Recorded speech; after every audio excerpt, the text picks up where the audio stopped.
Olá pessoal, vamos para mais um vídeo hoje falando sobre sangramentos da segunda metade da gestação. Pessoal, em geral o que cai nas provas de residência é o diagnóstico diferencial dessas causas de sangramento na gestação após a 20ª semana. E é isso que a gente vai aprender aqui hoje. A gente vai aprender o que é que a gente precisa saber para com facilidade diferenciar um sangramento do outro e conseguir acertar as questões de prova. Então, para começar, a gente vai falar um pouco sobre os fatores de risco. Pessoal, saber os fatores de risco da placenta prévia e do descolamento prematuro de placenta normalmente inserida, que são nossos dois principais diagnósticos diferenciais, é fundamental, porque no seu enunciado da questão vão estar lá os fatores de risco para você lembrar daquele diagnóstico, tá? Então vamos lembrar aqui, ó, começando da placenta prévia. Pessoal, na placenta prévia, um fator de risco que a gente tem que conhecer bem são as cesarianas anteriores. Quanto mais cesarianas anteriores nossa paciente tiver, maior o risco dela desenvolver uma placenta prévia numa gestação futura. Além disso, outro fator de risco importantíssimo é a história de placenta prévia em gestação anterior. Isso aumenta o risco de uma nova placenta prévia em torno de 8 vezes. Então, são esses dois fatores de risco que vocês precisam lembrar de toda forma, beleza? Esses são os principais. Quase sempre eles vão estar lá no enunciado da sua questão. O que é que mais que pode ser fator de risco de placenta prévia? Gestação múltipla, pessoal. Então, aquela paciente com gêmeos, beleza? O que mais? Curetagens uterinas anteriores, idade materna avançada, multiparidade. Pessoal, multiparidade é muito frequente. Em geral, a questão traz uma paciente multípara para você pensar que se trata de uma placenta prévia, beleza? E o tabagismo. Pessoal, todos esses fatores de risco, gestação múltipla, curetagens, idade materna avançada, multiparidade, tabagismo, eles têm uma coisa em comum. O que é essa coisa em comum? É que essas situações, tá? Seja pelo volume placentário aumentado, ou seja pelas as múltiplas placentas que já estiveram dentro daquele útero, seja pelo fator de risco em si, causando uma área ali de hipoxigenação, predispõe aquela placenta a procurar outro sítio de implantação, tá? Que não seja o fundo uterino, que é o local normal da placenta implantar. Tá? Então, se a paciente já teve múltiplas gestações anteriores, múltiplas cesarianas, tá? É uma paciente com idade materna mais avançada, é uma paciente que já pariu vários fetos, existem áreas do útero que não são mais tão bem vascularizadas e por isso a placenta tende a se implantar num lugar diferente do fundo uterino, que é o local normal de implantação placentária, e com isso predispondo a placenta a se implantar de forma prévia. Lembrando que quando eu falo prévio em obstetrícia, eu estou me referindo àquilo que está entre a apresentação fetal e o canal cervical, ou seja, aquilo que está na frente do bebê, impedindo ele de passar pelo canal do parto, beleza? Em relação ao DPP, pessoal, a gente tem um fator de risco que é fundamental, que é a hipertensão na gestação. Seja pré-eclâmpsia, hipertensão crônica, as suas formas graves, não interessa. Pessoal, a hipertensão na gestação é, de longe, o principal fator de risco para o descolamento prematuro de placenta. Em geral, as questões de DPP trazem esse fator de risco no caso clínico, beleza? O que mais que a gente tem de fator de risco? História em gestação anterior. Pessoal, em obstetrícia os eventos se repetem. Quase sempre o que a paciente teve numa gestação anterior é fator de risco para se repetir na gestação seguinte. Beleza? O que mais que a gente tem? Ruptura prematura das membranas, infecção intrauterina, uso de cocaína, beleza? Idade materna, multiparidade e o tabagismo. Então percebam que o descolamento prematuro de placenta ele compartilha alguns fatores de risco com a placenta prévia, beleza? Além disso, a cocaína, tá? É uma das principais causas de descolamento prematuro de placenta em pacientes sem hipertensão. Então, se vier um caso clínico de uma paciente sem hipertensão, evoluindo com descolamento prematuro de placenta, lembra aí do uso de cocaína. Pessoal, ruptura prematura, infecção intraminiótica é muito fácil da gente entender. Tem uma área de anormalidade ali na interface placentária, rompeu a bolsa, tem infecção, às vezes as duas vêm juntas. Isso predispõe a que haja ali um descolamento naquela interface placentária, beleza? Então, pessoal, agora que a gente fez essa revisão dos fatores de risco, vamos ver como é que isso é cobrado, ó. Pessoal, questão caiu em Pernambuco. Qual é o fator de risco predisponente mais frequentemente associado à placenta prévia? Pessoal, e preste atenção que nessa questão ele fugiu daqueles dois principais fatores de risco que a gente conversou, que são as múltiplas cesarianas e a história anterior. Ele não colocou nas alternativas.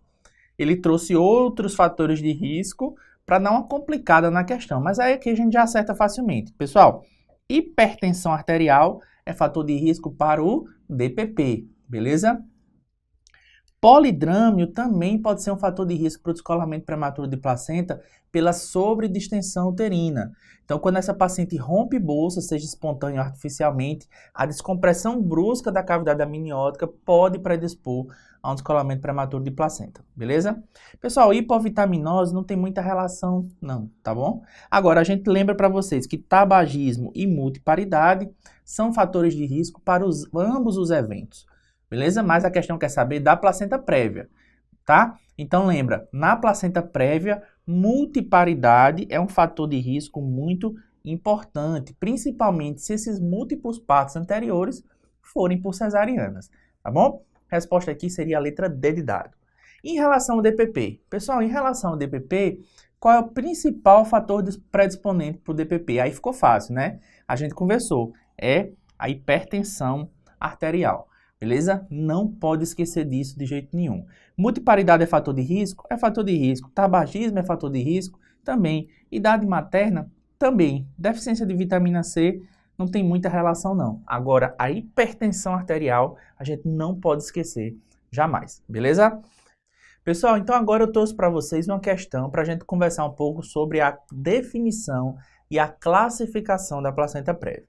Então, pessoal, vamos entender aqui um pouquinho sobre isso. A placenta prévia é aquela placenta, tá, que não está inserida no lugar que deveria estar. Onde é que ela está inserida? Ela está inserida no segmento inferior do útero, tá? Então, a placenta prévia, ela se insere no segmento inferior do útero.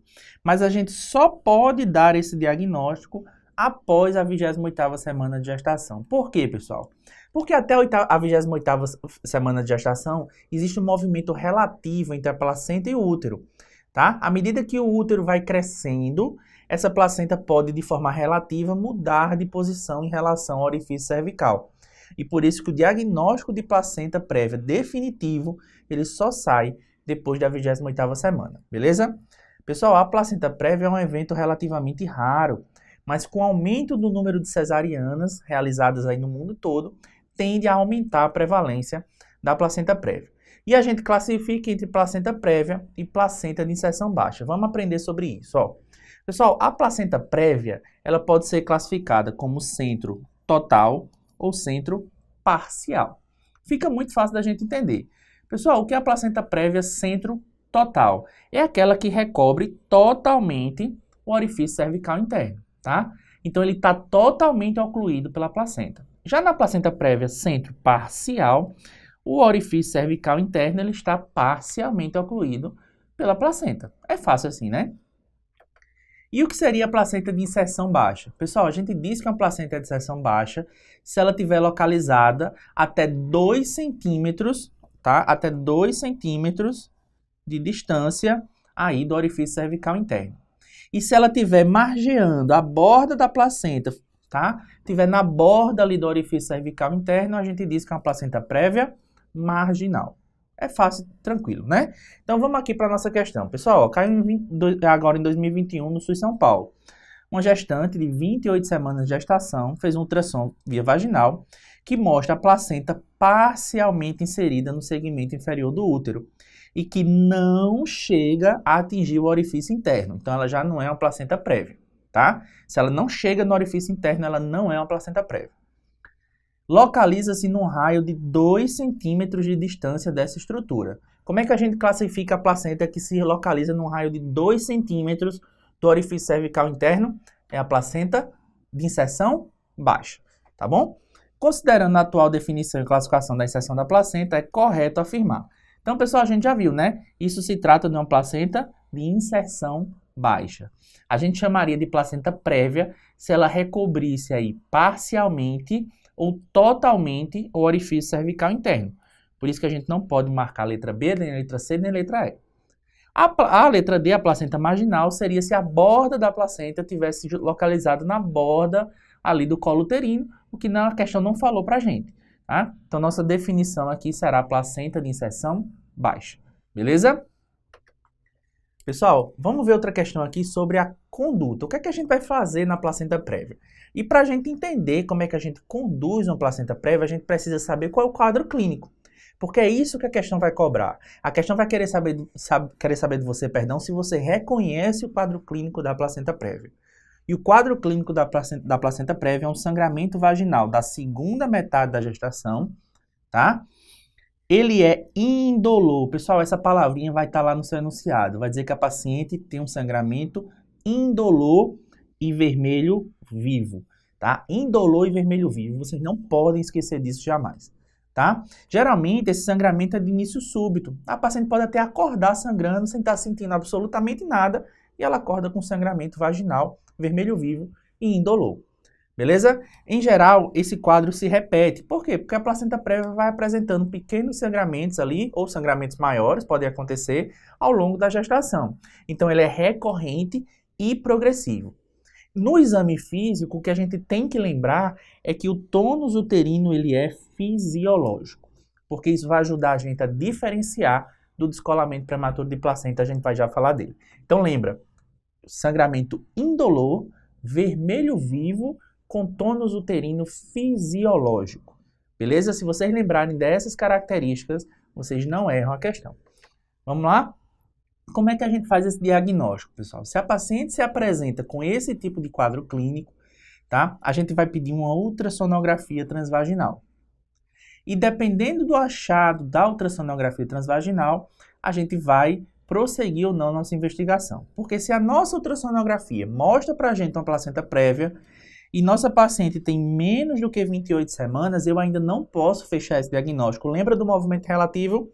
Pois é, a gente tem que repetir esse ultrassom após a 28ª semana para realmente definir se essa placenta ainda é prévia ou se ela subiu, tá? Agora, se a placenta tem a partir de 28 semanas, aí está confirmado o meu diagnóstico de placenta prévia. E nesse caso, tá, eu tenho que prosseguir a minha investigação em busca da principal complicação da placenta prévia, que é o acretismo placentário, e a gente vai já falar dele, tá? Como é que a gente faz essa investigação? Ultrassonografia com Doppler ou ressonância nuclear magnética. O que mais que eu vou pedir para minha paciente? Um hemograma, pessoal. Eu preciso saber a hemoglobina da minha paciente de base, porque se ela tiver um sangramento mais à frente, a gente tem como conduzir, tá? Solicitar reserva sanguínea da minha paciente. A placenta prévia pode apresentar sangramentos importantes, inclusive com instabilidade hemodinâmica. Minha paciente tem que ter sangue reservado. E se a minha paciente for RH negativo e apresentar sangramento, a gente precisa fazer a profilaxia da imunização RH com a imunoglobulina, tá? Essa é a conduta diante de um quadro de placenta prévia. Agora, em relação à interrupção da gestação. Aqui vai depender de duas coisas, da idade gestacional e da estabilidade hemodinâmica.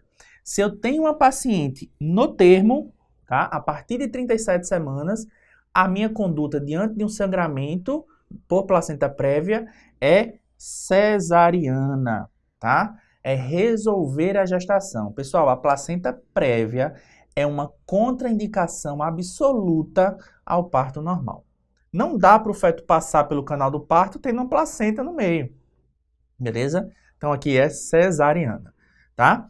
Agora, se a minha paciente é pré-termo, aí eu vou querer saber se ela está estável ou instável.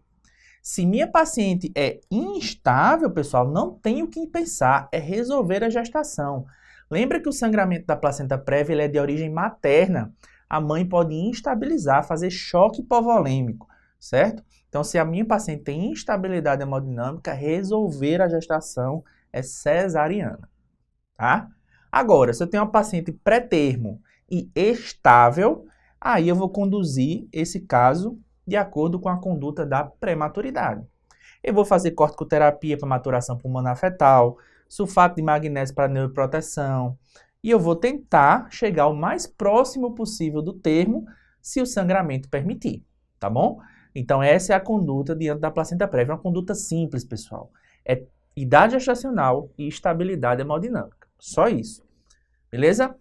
Lembrando de um último detalhe, nas placentas de inserção baixa e nas placentas marginais, o parto vaginal é possível.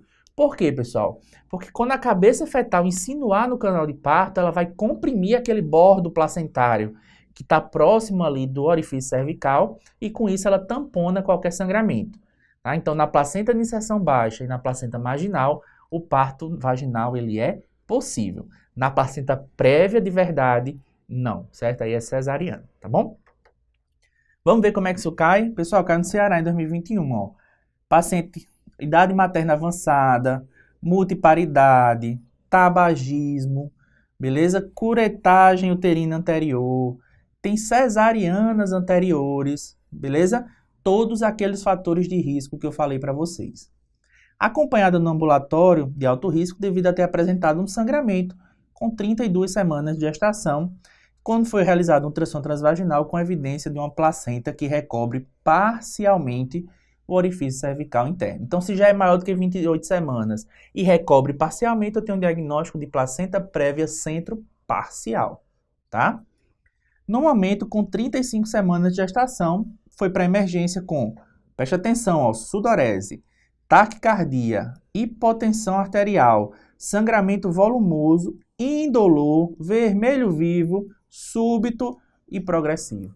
Pessoal, parece que ela assistiu a nossa aula, não foi a questão? Pessoal, isso aqui é o quê? É uma placenta prévia, ela colocou todos os fatores de risco, ela colocou a idade gestacional, colocou o diagnóstico ultrassonográfico e colocou o quadro clínico clássico de uma placenta prévia, tá? Então, qual é o nosso diagnóstico? Placenta prévia centro-parcial. A questão quer saber a conduta. Vamos lá? Letra A. Toque vaginal. Pessoal, jamais, coloca um X aí bem grande. Não se faz toque vaginal em placenta prévia, porque o seu toque vaginal pode desencadear o sangramento, tá? Então, não se toca a placenta prévia. Guarda o conceito. Letra B. Repouso absoluto, suplementação de ferro e monitoramento da vitalidade fetal no ambulatório. Pessoal, eu estou diante de uma placenta prévia, pré-termo com instabilidade hemodinâmica. Qual é a minha conduta? É cesariana, tá? Nada de ambulatório, beleza? Letra C, internação, hidratação venosa, reserva de sangue, hemograma e realização de cesárea. Tudo aquilo que eu falei para vocês, tá bom? Diante da instabilidade hemodinâmica, é compensar do ponto de vista hemodinâmico e resolver a gestação, tá bom? Letra D, internação, hidratação, estabilidade hemodinâmica, até aí tudo bem. Agora, maturação pulmonar fetal e observar sangramento diante de um quadro de instabilidade, jamais, a paciente vai morrer, né? Então aqui não pode marcar a letra D. A resposta aqui seria a letra C. Pessoal, é fácil. Lembra do que eu estou falando para vocês, tá? A principal complicação da placenta prévia é o acretismo placentário. O que é acretismo placentário? A placenta, procurando por uma área melhor para se implantar, ela acaba se implantando de forma mais profunda, mais íntima na parede uterina, tá? Isso é o que a gente chama de acretismo. Essa implantação ela é tão profunda, tão próxima, tão firme, que depois do parto essa placenta não descola, tá? Não sai, a placenta fica lá. Então, esse é o problema. A paciente apresenta sangramento no pós-parto, o útero não contrai, não bloqueia o sangramento porque a placenta ainda ficou lá dentro, tá? E se você não fizer nada, nossa paciente tem hemorragia pós-parto importante, inclusive com risco de vida. Então, essa é a principal complicação da placenta prévia. O acretismo placentário é dividido em 3 grupos. O acretismo, quando a placenta está firmemente aderida no endométrio do útero, então ela é mais superficial, digamos assim. Alguns casos de acretismo raros, tá? A gente consegue ali com muita dificuldade descolar a placenta e preservar o útero, mas é a raridade da raridade, tá? A placenta increta, quando ela está mais profunda, ela já chegou no miométrio, ó. Para achar sangue, achar um lugar adequado para se implantar, ela se implantou bem profundo, lá no miométrio. E a placenta percreta, tá? Que já passou do miométrio, chegou na serose uterina e pode até envolver órgãos adjacentes, bexiga, reto e por aí vai, tá? Então, pessoal, lembra, quanto mais profundo, pior, tá? Quanto mais profundo, não vai descolar, você vai ter que fazer uma esterectomia depois do parto para poder tirar o útero e a placenta tudo junto. Beleza? Quais os fatores de risco? É ter placenta prévia, tá? Geralmente o acretismo placentário vem junto com o quadro de placenta prévia. Por isso que diagnosticou uma placenta prévia, tem que investigar o acretismo placentário, tá bom? Outro fator de risco importante é a cesárea. Então preste atenção, a cesárea predispõe a placenta prévia, que os dois juntos predispõem ao acretismo placentário. Então quanto mais cesariana a gente fizer, maior o risco das pacientes terem no futuro essas duas patologias. O diagnóstico, como eu já falei com vocês, ultrassom com Doppler e ressonância nuclear magnética. E a conduta aqui, pessoal, é fazer o parto, abrir o útero para tirar o feto longe da placenta, retirar o feto e depois fazer a histerectomia com a placenta no lugar. Não tentar tirar a placenta, porque se você tentar tirar, vai sangrar muito, beleza? Se tiver acometimento de órgãos adjacentes, aí é uma cirurgia que envolve outras especialidades médicas, envolve a urologia, a proctologia, o cirurgião do aparelho digestivo, tá bom? Então vamos ver aqui algumas questões sobre acretismo. Então vamos lá, ó. A placenta é denominada percreta quando há o quê? Pessoal, a gente falou, percreta é quando passa, percreta, passa da parede uterina, pega serosa do útero e órgãos adjacentes. Então qual é a resposta aqui? É a letra E, tá bom? Pessoal, miométrio é a placenta increta, decídua é a placenta acreta. Retenção placentária é aquela situação onde não tem acretismo, mas a placenta não saiu espontaneamente. Você pode até fazer a extração manual da placenta, mas ela vai sair. Não existe essa aderência firme, beleza? Vamos lá aqui, ó. Caiu 2020 no Ceará. Uma paciente, ó, multípara, tá? Com idade gestacional de 36 semanas e 2 cesáreas prévias. Aqueles fatores de risco vão sempre aparecer. Apresenta ultrassom que mostra uma placenta anterior prévia centro total, com perda da interface miométrio-placenta. O que é que minha paciente tem? A minha paciente tem acretismo placentário, tá? Na ultrassom você perde a diferenciação, você não consegue separar o que é placenta e o que é útero. Essa perda da interface, tá bom? Qual é a conduta? Já falei para vocês, é abrir o útero o mais longe possível da placenta, tirar o feto e depois fazer uma histerectomia, tá? Vamos ver nossas alternativas. Ele dividiu aqui, ó, como é que você vai abrir a barriga da paciente, né, fazer a laparotomia, e como é que você vai abrir o útero da paciente, fazer a histerotomia, tá? Pessoal, como é uma cirurgia que pode ser uma cirurgia muito grande, envolver outras especialidades em geral, na placenta percreta, no acretismo placentário de uma forma geral, a gente faz incisões medianas e não a incisão de Pfannstiel para abrir a pele. Por quê? Porque a gente precisa de campo operatório, tá bom? E no útero? Pessoal, no útero eu não vou abrir no segmento onde está a placenta, eu vou abrir lá no fundo uterino, longe da placenta, tá? Então a esterotomia é fúndica. Resposta aqui, letra D, tá certo? Pessoal, então aqui vamos ver o outro diagnóstico importante. Vamos falar um pouco sobre descolamento prematuro de placenta, tá? Pessoal, o DPPNI, descolamento prematuro de placenta normalmente inserida. Por que normalmente inserida? Para diferenciar da placenta prévia, tá? Então aqui a placenta tem que ser normalmente inserida para poder falar de DPP, tá bom? Então é a separação da placenta implantada no corpo uterino, ou seja, implantação normal, tá? Antes do nascimento do feto. Porque depois do nascimento do feto ela tem que sair mesmo, ok? Em gestação com 20 semanas ou mais, porque se for antes de 20 semanas é um abortamento, tá certo? Pessoal, o que é que acontece? A gente precisa entender essa fisiopatologia para a gente conseguir entender o quadro clínico, tá? Então, pessoal, quando acontece o descolamento, a gente tem a ruptura das artérias espiraladas lá na decídua, lá na placenta, tá? E esse sangue, ele vai cair naquela região que separa a placenta do útero. E o sangue nessa região, ele vai estimulando o descolamento, porque aquele sangue vai ocupando aquele espaço, aumentando a pressão e vai separando o útero da placenta, beleza? Quando isso acontece, a gente pode ter duas situações. Ou esse sangramento pode se exteriorizar, que é o que acontece em 80% dos casos, tá? E a paciente vai ter o sangramento clinicamente visível. Ou esse sangue pode ficar acumulado na interface placentária, que é o chamado hematoma retroplacentário, que acomete 20% dos casos de DPP. Então, existe DPP sem sangramento ativo. É o chamado DPP oculto. Ele não vai ter o sangramento, mas ele vai ter o resto do quadro clínico, tá? Pessoal, esse sangramento, esse coágulo acumulado lá atrás, ele libera tromboplastina na circulação materna.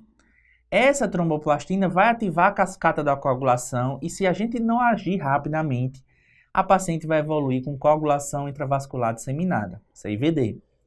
E a presença do sangue entre as fibras miometriais, o sangue vai invadindo a cavidade, as fibras miometriais, o miométrio uterino, a presença do sangue ali começa a irritar as fibras miometriais e a paciente começa a ter o quê? Hipertonia uterina, tá? E começa a ter contração, dor, tá bom? Esse sangue, esse acometimento uterino, vai dando ao útero uma característica muito típica que é o chamado útero de Couvellet, tá? Ou é também chamada apoplexia útero-placentária. Vou já mostrar para vocês. Então, pessoal, vamos ver aqui, ó. Lembra que quando ocorre o descolamento, o sangue pode ficar retido aqui atrás da placenta, o hematoma retroplacentário, ou ele pode se exteriorizar e apresentar hemorragia. Esse sangue vai infiltrando e o útero adquire esse aspecto aqui, ó, infiltrado, com essas equimoses, tá? Isso aqui é o útero de Couvellet, beleza? O útero de Couvellet predispõe a paciente a ter hemorragia pós-parto. Então, se teve um quadro de descolamento prematuro, resolveu o descolamento, operou a paciente, fez a cesariana, tirou o menino, esse útero não consegue contrair. Por quê? Porque esse sangue aqui irritou as fibras miometriais, não deixa elas voltarem ao normal. Então, essa paciente no pós-parto pode evoluir com hemorragia também importante, tá bom? E aí, a gente entendendo essa fisiopatologia, a gente consegue saber o quadro clínico bem direitinho. Então, pessoal, a minha paciente vai ter um sangramento vermelho escuro. Por quê? Porque lá na placenta prévia, o sangramento era da interface placentária e o sangue se exteriorizava. Aqui, o sangue fica acumulado retroplacentário e vai saindo aos poucos, tá? Quando ele sai aos poucos. Então, esse é o sangue vermelho escuro, tá bom? Em geral, um sangramento em pequena a moderada quantidade, tá? A paciente tem dor, por que ela tem dor? Irritação das fibras miometriais. Ela tem hipertonia, por que ela tem hipertonia? Irritação das fibras miometriais. Pessoal, se está descolando a placenta e o sangue que vai para o feto vem da placenta, a minha paciente vai ter o quê? Comprometimento da vitalidade fetal, bradicardia, tá? E a depender da quantidade do sangramento e da coagulação intravascular disseminada, da CIVD associada, a minha paciente pode evoluir aí para choque também, beleza? Então esse é o quadro clínico, tem tudo a ver com a fisiopatologia. Então vamos aqui ver essa nossa questão, ó. Qual é a hemorragia da segunda metade da gravidez que apresenta o quadro da apoplexia útero-placentária ou o útero de Couvellet? Já ficou fácil, né, pessoal? É o descolamento prematuro de placenta normalmente inserida, tá? A gente já vai falar sobre ruptura do seio marginal, ruptura de vasa prévia, ruptura uterina. Segura aí um pouquinho, tá? E a placenta prévia a gente viu que não tem nada desse quadro clínico que a gente falou. É um sangramento indolor, vermelho vivo e pronto. O que a gente vai ver na ultrassom é a placenta prévia, tá? Não tem nenhum achado intraoperatório. Existe uma classificação, tá? De acordo com esse quadro clínico que eu falei para vocês, existe uma classificação de tipos de descolamento diferente, é a famosa classificação de Sher.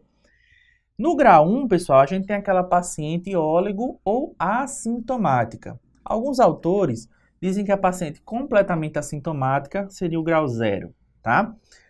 O que é isso, pessoal? É aquela paciente que tem um quadro clínico ali duvidoso, ela tem poucos sintomas, ela tem um sangramento discreto, ainda não tem hipertonia, não deu tempo ainda de haver acometimento fetal, mas você faz o diagnóstico de descolamento intraoperatório, ou seja, você fez uma cesariana, ou a paciente nasceu de parto normal, e você pega a placenta para revisar e você vê que existia ali uma área de descolamento, tá? Então é assim que a gente faz esse diagnóstico. Agora, o grau 2 a gente vai aprender assim.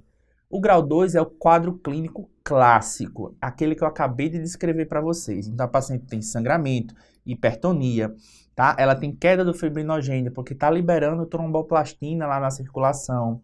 Ela tem comprometimento da vitalidade fetal. Alteração hemodinâmica, dor, é o quadro clínico clássico do descolamento prematuro de placenta. Esse é o grau 2. Então, você vai aprender assim, grau 2, quadro clínico clássico, tá? E o 3, pessoal? O 3 é quando eu tenho óbito fetal. Tá? Então, se a questão falar em óbito fetal, você já sabe que é um grau 3. E aí, o 3A é quando não tem coagulopatia associada. E o 3B é quando tem coagulopatia associada, tá bom? E aí fica bem fácil da gente aprender. Vamos ver como é que isso cai? Pessoal, caiu no Ceará em 2019, uma paciente de uma tessigesta multípara, 35 anos, com 38 semanas de gestação. Procurou a emergência com sangramento transvaginal. Presta atenção, ó. Escuro, dor abdominal, endurecimento da barriga, ou seja, hipertonia uterina, após um trauma abdominal, tá? Pessoal, então, além da hipertensão arterial, outro motivo para paciente descolar a placenta são os traumas abdominais, tá? Nega qualquer outra sintomatologia. No exame, ela tem hipertensão arterial, taquicardia, abdômen hipertônico, tá? E ela tem uma bradicardia fetal, ou pelo menos uma ausculta fetal limítrofe, beleza? O colo uterino é apagado e dilatado para 9 centímetros, bolsa íntegra, protusa, apresentação cefálica no plano mais 3 de Deli.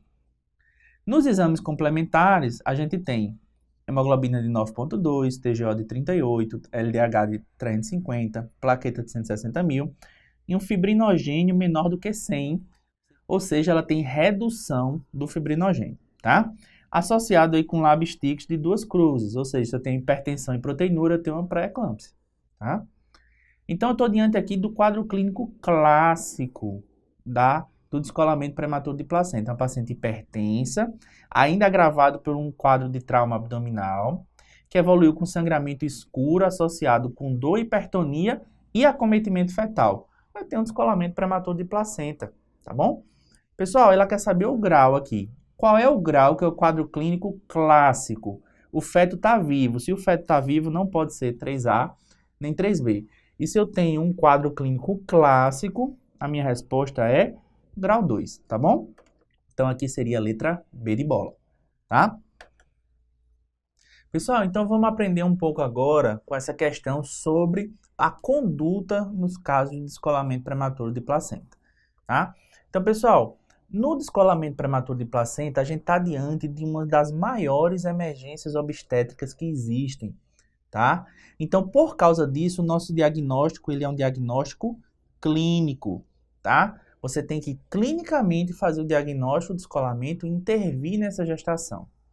Adianta pedir ultrassom? Pessoal, o ultrassom só vai mostrar o coágulo retroplacentário em 25 a 50% dos casos, ou seja, um ultrassom normal não afasta o diagnóstico de descolamento prematuro de placenta.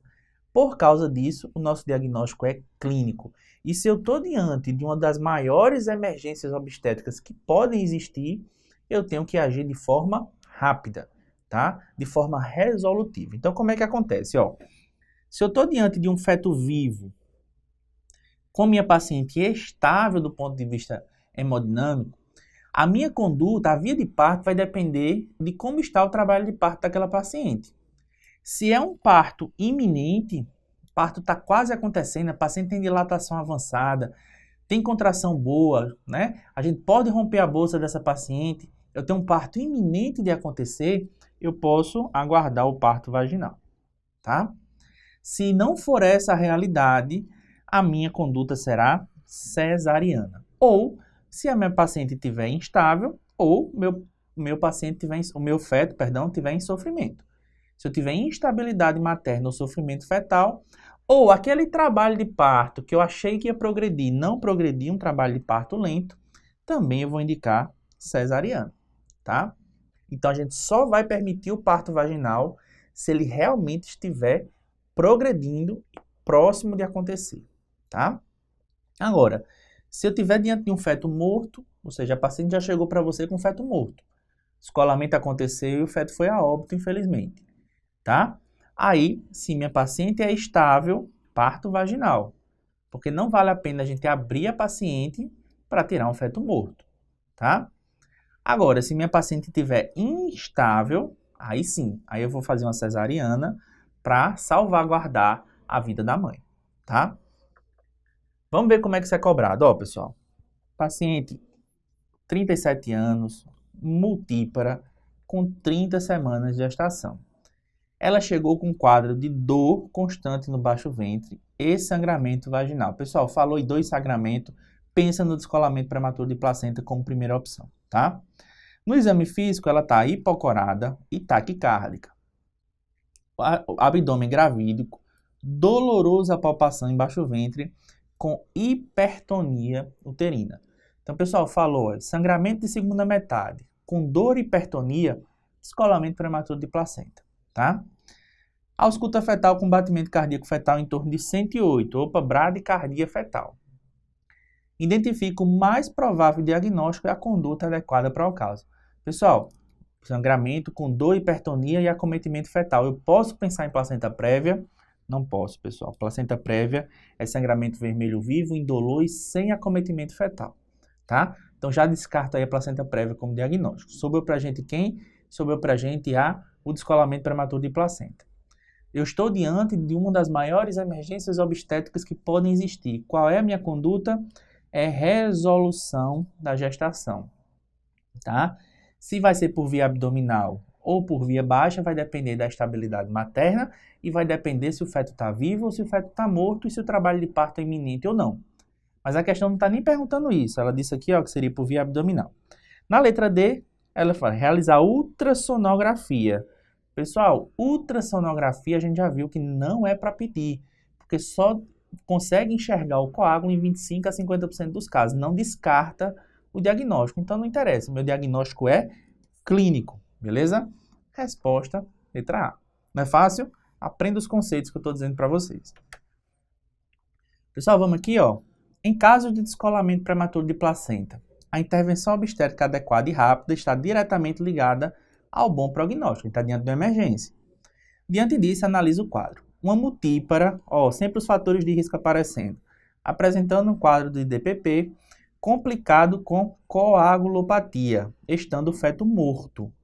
Então, eu tenho um feto morto com coagulopatia. É um Sher 3B, tá? No toque, eu tenho 8 centímetros de dilatação, cefálico, bolsa íntegra, um feto insinuado no terceiro plano de Rod. Qual a melhor conduta? Pessoal, eu tenho um feto morto, ele não falou que minha paciente estava instável, e eu tenho um parto iminente, a paciente já está com 8 centímetros. Aqui sim, eu posso vigiar o parto vaginal, deixar o parto vaginal acontecer. Eu não preciso indicar a cesariana logo de cara. Agora vamos aprender outros conceitos. Pessoal, por que eu não vou fazer um FOSP? Porque minha paciente não tem dilatação completa. Para eu fazer FOSP, eu tenho que ter dilatação completa obrigatoriamente. Então, eu não poderia fazer FOSP para ela. Pessoal, se eu estou diante de uma emergência obstétrica, eu vou fazer indução do parto? Não. No máximo, eu vou fazer ocitocina para acelerar o trabalho de parto. Agora, fazer preparo de colo com misoprostol, jamais. Tá? Então, aqui também está errado. O que é a manobra de Zavanelli? Pessoal, a manobra de Zavanelli a gente usa na distócia de ombro.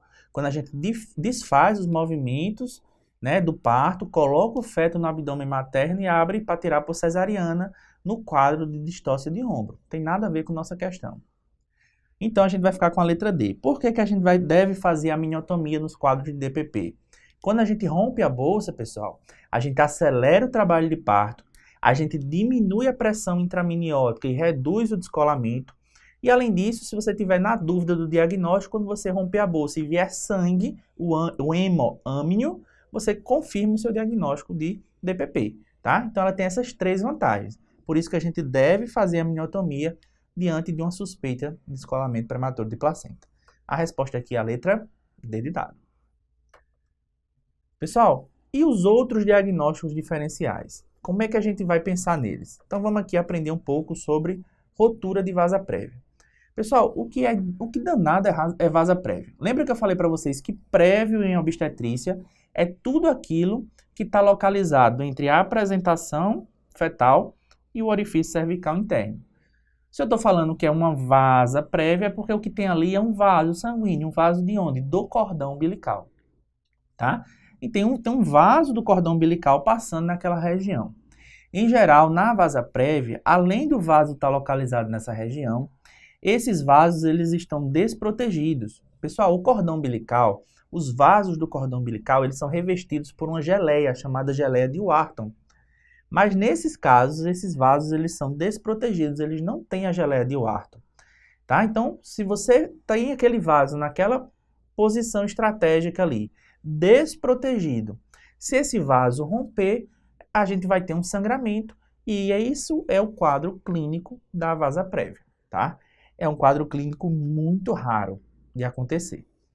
Porém, pessoal, preste atenção, ó. Quando é que a gente acha vasa prévia geralmente?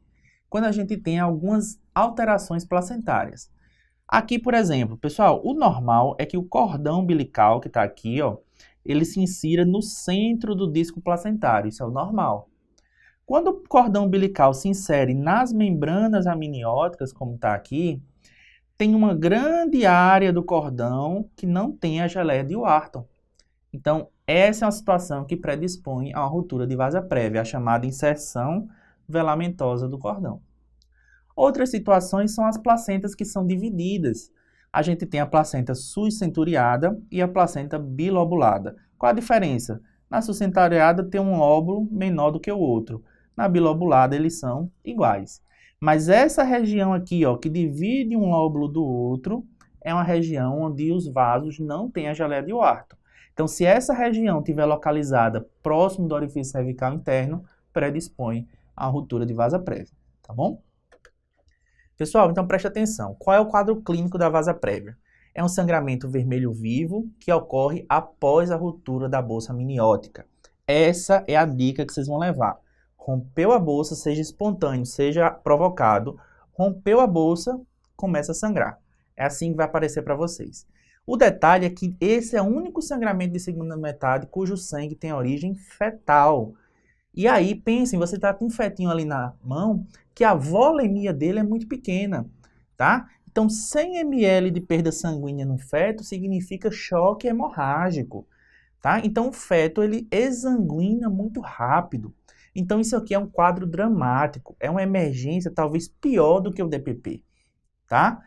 Existe um traçado cardiotocográfico que é muito típico disso aqui, que é o traçado sinusoidal, onde a gente vai ter a variabilidade da cardiotocografia com um padrão em ondas, tá bom? Pessoal, esse sangue é de origem fetal, isso é importantíssimo que a gente lembre, tá? Como é que a gente resolve isso aqui? Cesariano, o mais rápido possível. Você tem pouco tempo para tirar esse feto, senão ele vai exsanguinar na barriga da mãe, tá bom? O outro diagnóstico diferencial é a ruptura do seio marginal. Pessoal, o que é seio marginal? Preste atenção, aqui ó, eu tenho as vilosidades, onde vai haver a troca do sangue da placenta, que está aqui, com o sangue do cordão umbilical, que está aqui. Esse espaço aqui em torno das vilosidades é o chamado espaço interviloso. E é essa região que rompe e sangra, tá? Então, o seio marginal é a ruptura dessa região. Qual é o quadro clínico? É um sangramento de origem materna, lembra? O único fetal é a vasa prévia, tá bom? É um sangramento indolor, intermitente e geralmente vermelho vivo. Pode ser vermelho escuro também, mas geralmente vermelho vivo. Pessoal, é o mesmo quadro clínico da placenta prévia, só que o ultrassom não vai mostrar a placenta prévia. Então, você vai aprender assim, é uma placenta prévia sem placenta prévia, tá? O diagnóstico definitivo disso aqui só sai por patologia. Então, a gente faz um diagnóstico clínico de exclusão. Se eu excluir os outros quadros, sobrou para mim quem? O seio marginal. E por se tratar de um sangramento benigno que não é capaz de causar repercussão nem materna nem fetal, nossa conduta aqui é só monitorizar e acompanhar essa gestação, tá bom? Então vamos ver aqui como é que isso cai. Pessoal, uma mulher de 25 anos, já uma paciente jovem, primigesta, tá? Então aqueles fatores de risco já não aparecem tanto. Durante o acompanhamento do trabalho de parto, tinha contração de 4 contrações em 10 minutos. Os batimentos cardiofetais eram normais, estava com 7 centímetros de dilatação. Fez-se a amniotomia, rompeu a bolsa amniótica. Logo após isso, observou-se um sangramento transvaginal significativo e persistente, e 5 minutos depois, o feto estava bradicárdico. Pessoal, qual é o sangramento que ocorre após a amniotomia e cursa com acometimento fetal grave e rápido. Qual é? É a ruptura da vasa prévia, tá? Não tem como errar. Aprende isso, é após a amniotomia. Foi após a amniotomia, você vai marcar vasa prévia. Na placenta prévia, eu não tenho acometimento fetal. Na ruptura do seio marginal, eu não tenho acometimento fetal. Laceração do colo uterino não pode ser, pessoal. Por quê? Porque a paciente nem pariu ainda. Como é que vai lacerar o colo uterino? E o descolamento prematuro de placenta, pessoal, o descolamento prematuro de placenta, o que é que eu teria? Eu teria hipertonia, eu teria dor, eu teria hipertensão. Eu não tenho nada disso na nossa questão. Então, a gente vai ficar com a letra B de bola. Pessoal, então agora vamos falar do nosso último diagnóstico diferencial para a gente aprender sobre rotura uterina, tá? Para a gente pensar em rotura, pessoal, a primeira coisa que a gente tem que lembrar são dos fatores de risco. E aqui eu vou chamar a atenção de vocês para um fator de risco muito importante, que é a presença de uma cicatriz uterina prévia, tá? Quando eu falo cicatriz uterina prévia, eu estou falando de qualquer cicatriz, tá? Porém, a gente tem alguns detalhes que aumentam esse risco. Primeiro, se a gente tem uma cesariana, uma cicatriz prévia de uma cesariana recente, tá? Há menos do que 1 ano e meio, 2 anos. Isso chama atenção. Outra coisa que chama atenção em relação à cicatriz uterina por cesariana é se essa incisão ela for no corpo do útero e se ela for longitudinal. Pessoal, lembra que a cesariana, tá? A cesariana a gente faz no segmento uterino e de forma transversal. Se por algum motivo essa paciente tiver uma cicatriz no corpo uterino e longitudinal, essa cicatriz ela tem um risco de ruptura maior do que a cicatriz no segmento, tá? Além disso, pessoal, lembra que a cesariana anterior, ou melhor, qualquer cicatriz uterina anterior, ela é contraindicação ao uso do misoprostol para indução do trabalho de parto, tá? Por que isso é importante? Porque se tiver um caso clínico, a paciente com a cicatriz uterina anterior que fez uso de misoprostol, o risco de ruptura é maior e esse pode ser o contexto aí de um caso clínico de ruptura, certo? Pessoal, os outros fatores de risco são todas situações que interferem ali no útero, tá? Então, paciente que já teve múltiplas gestações, a gente tem áreas de fragilidade no útero. O acretismo placentário gera uma área de fragilidade. Processos infecciosos ou alterações do músculo uterino, né? Como adenomiose, malformações uterinas. A indução do trabalho de parto, já falei do misoprostol, uso excessivo de cesariana. Manobras intempestivas, como a manobra de Christelecki, aquela pressão no fundo uterino, tá? Que deve estar proscrita da prática médica, justamente pelo risco de ruptura, tá? Partos com desproporção cefalopélvica, tá? São partos obstruídos. E aí o útero fica tentando vencer aquela obstrução e acaba rompendo. Tá? Isso pode acontecer na desproporção, na macrosomia, que não deixa de ser um tipo de desproporção, né? Já falei para vocês do uso inadvertido aí de ocitocina em excesso e procedimentos uterinos, né? Então, fazer uma versão cefálica, uma versão podálica, predispõe à ruptura porque você está manipulando o feto dentro da cavidade uterina. E a presença de algum tumor prévio. Lembra, prévio em obstetrícia é tudo aquilo que está entre a apresentação e o canal do parto. Então, se eu tenho um tumor ali obstruindo o canal do parto, eu vou gerar, de certa forma, uma desproporção, parto obstruído, e isso predispõe também à ruptura, tá? Então, pessoal, qual é o quadro clínico da ruptura uterina? Aquela paciente, ela está ansiosa, ela está agitada, ela está com contrações muito intensas, muito dolorosas. Por quê? Porque o útero está tentando vencer aquela obstrução, tá? E aí, durante esse processo de ruptura, a paciente pode apresentar os sinais de iminência de ruptura uterina, que é a chamada distensão segmentar. O primeiro deles é o sinal de Bandel. O sinal de Bandel é o chamado sinal da ampulheta. Forma-se esse anel de constricção aqui no útero, então o útero assume esse formato de ampulheta, beleza? E o sinal de Frommel, que é o retesamento dos ligamentos redondos, eles ficam palpáveis, tá? Então o sinal de Bandel e o sinal de Frommel, tá? E a ruptura uterina exige da gente uma intervenção imediata. beleza? Porque se a gente não intervir de forma imediata, o feto vai a óbito e a mãe pode ir a óbito também, tá bom? E aí o que é que a gente vai fazer diante de um quadro de suspeita de rotura uterina? A gente vai fazer tocólise para diminuir as contrações e ganhar tempo ali enquanto a gente organiza a resolução da gestação, suporte hemodinâmico da mãe, tá bom? E a gente vai tratar a ruptura uterina. Pessoal, se a ruptura uterina já tiver acontecido, como é essa foto aqui que a gente tem, ó, o feto está dentro da cavidade, a gente vai ter que fazer a laparotomia e tirar esse feto daí, né? Clampeia o cordão e tira o feto. Se a gente tiver diante de uma iminência de ruptura, a ruptura não aconteceu ainda, a gente vai interromper a gestação imediatamente, beleza? Aí a gente precisa fazer uma laparotomia, em geral uma laparotomia mediana, a gente precisa de campo operatório, tá? Tira o feto, esteja ele na cavidade abdominal ou ainda intrauterino, e depois faz a sutura da lesão no útero. Não é obrigatório a esterectomia, pode até ser necessário, mas não é obrigatório, tá? E aí, pessoal, essa paciente muitas vezes vai precisar de transfusão sanguínea, é um quadro aí de sangramento importante, porque rompeu o útero, beleza? Então, vamos ver lá na questão, ó, uma parturiente com uma cesariana anterior, tá? Preste atenção, 39 semanas.